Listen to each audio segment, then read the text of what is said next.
Okay, there are 3 things you need to know about phosphorus and 6 things you need to consider before applying it. Okay, the first thing, I took a OSU soil science class several years ago, and there was a slide that said that phosphorus is the most sophisticated nutrient, which I found fascinating.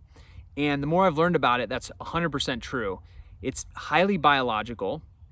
It's very, very low naturally in soils, and it's insoluble and fixes very easily out of availability. So for example, sometimes only a few percent of the phosphorus you apply ends up being available to the plant because so much of it is fixed. The consequences of applying too much phosphorus are real. So you can shut down mycorrhizal populations, you can leach phosphorus into the groundwater, you can have antagonisms with iron and zinc and copper. Usually zinc is the first one to drop out. And there's only 550 years of phosphorus supplies left. So using the resource wisely is a good thing to do.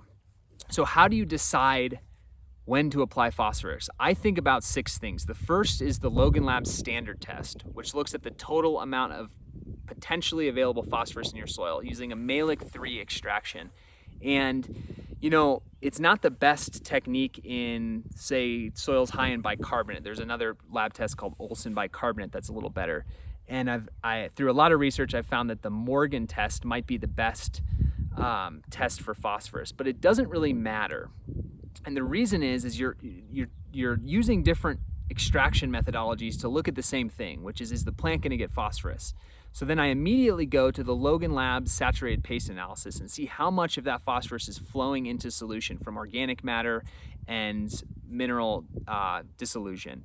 So the paste test, I oftentimes see really high phosphorus on the standard test and no phosphorus in the soil solution, below the detection limit, and vice versa. Maybe only a couple 100 pounds of phosphorus on the standard test and really, really good availability.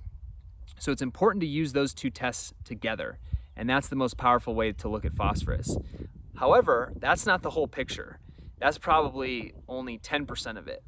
The third thing I look at is organic matter, because there is a tremendous amount of phosphorus supplied from the mineralization of organic matter constantly flowing into the soil solution. So if organic matter is high and nutrient cycling I can assume is good, then applying a large quantity of phosphorus is not only going to be unhelpful, but it could lead to a level of soluble phosphorus that's detrimental to soil biology. So organic matter is very important to think about. The fourth thing I think about is, does the grower own the land?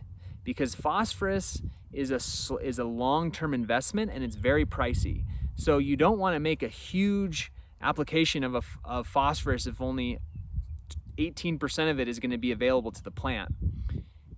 80% of it or more is going to be passed on to the next owner of the land or the next tenant. So do you own the land before you make a big investment in a phosphorus amendment?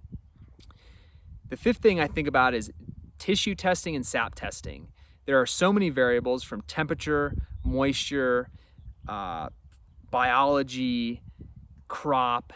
The ultimate deciding factor of if you should apply phosphorus is the plant getting it. And you can see that through a one-time tissue test, or even better, in season, you can see it through the gradient between new and old growth in a sap test, because phosphorus is highly mobile in the plant. So getting a tissue or sap test is the best way to determine it. And the final thing, the sixth thing I think about, is the time of year. Phosphorus nutrient uptake happens through diffusion. So there's mass flow, diffusion, and interceptive root growth, where the root actually has to hit the nutrient. Well, with diffusion, the root has to get pretty close for the nutrient to still flow through the soil solution and hit the root. And in cold, wet soils, you often see phosphorus deficiency because the root mass has not gotten big enough to take up phosphorus. So if you have a tiny root system, the soil may have plenty of phosphorus, great biological activity, good moisture, and good temperature, but if your root zone is too small, you may have a phosphorus issue. So think about the time of year, how big your roots are, how much organic matter you have, how much phosphorus is in the soil, do you own the land, and only then would I make a phosphorus application.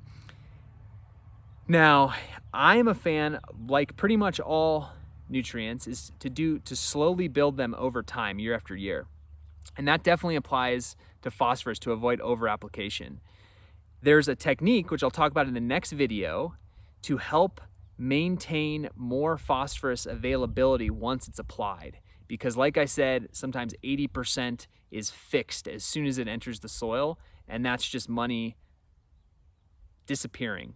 So concentrating that phosphorus amendment in a concentrated location will prevent fixation and increase availability in the long term.